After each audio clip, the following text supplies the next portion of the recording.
Assalamu alaikum. À la mémoire de Mame Maktoum, que l'on me prête la plume de Molière pour verser mon verbe à profusion en vers. Que l'esprit qui a inspiré Léonard de Vinci possède mon corps et mon esprit aussi. Que les poètes du village de Cabrousse me prêtent leur dictionnaire de Larousse afin que je puisse faire les louanges d'un être surnaturel, un archange.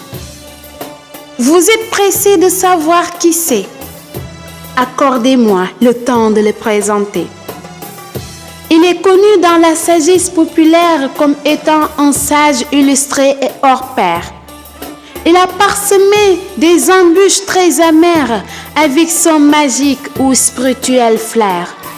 Il a combattu dans la voie du salut avec hardiesse, victorieux des djihad qu'il a menés sans stress.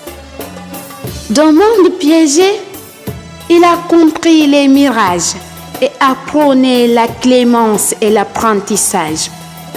Il a assuré la mission de son homonyme. Les éminents résultats sont certes unanimes. Il est pour nous ce soleil brillant qui fait jaillir ses rayons dans le continent. Ne serait-ce pas de la témérité de parler de sa mysticité sans bégayer ni bredouiller? La réponse n'est pas d'une très grande sûreté. Ses prédictions en tant que médium lui fait siéger au sommet du podium. Sa mysticité très mystique a encouragé Al-Khalifa, l'autre mystique, de lui transmettre les secrets de l'autre monde. Un héritage qu'il a acquis avant même l'âge féconde. Sa simplicité particulière et emblématique fait de lui un ami des prophètes véridiques. Sa sainteté lui confère l'honneur de grader au rang des compagnons de Jésus, l'illustré. Ses enseignements, toujours d'actualité, sont pour nous un antidote aux hostilités. Des fois, ces anecdotes instructives auxquelles il véhicule ses directives représentent des stratégies inclusives pour éduquer, former et transformer sans pour autant déformer la personnalité. Son ingéniosité et sa clairvoyance font de lui le promoteur de la conscience. Bien que sa détermination et sa rigueur font fuir la paresse, il préfère toujours la douceur. Il a transformé des âmes en état de sécheresse en des âmes pures qui jamais ne transgressent. Il n'a pas vécu pour qu'on remarque sa présence, mais il s'est adonné à ce que l'on ressente son absence.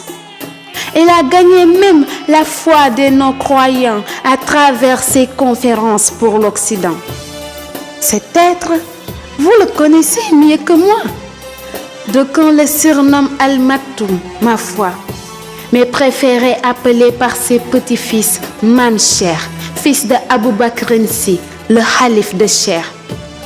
En lui, nous gardons un amour viagère, nonobstant qu'il ne soit plus de cette terre. Allah, assistez-nous éternellement pour qu'on soit sempiternellement parmi les disciples de ce guide reconnu universellement avec une conviction pure et sincère jusqu'au grand sifflement. Amen.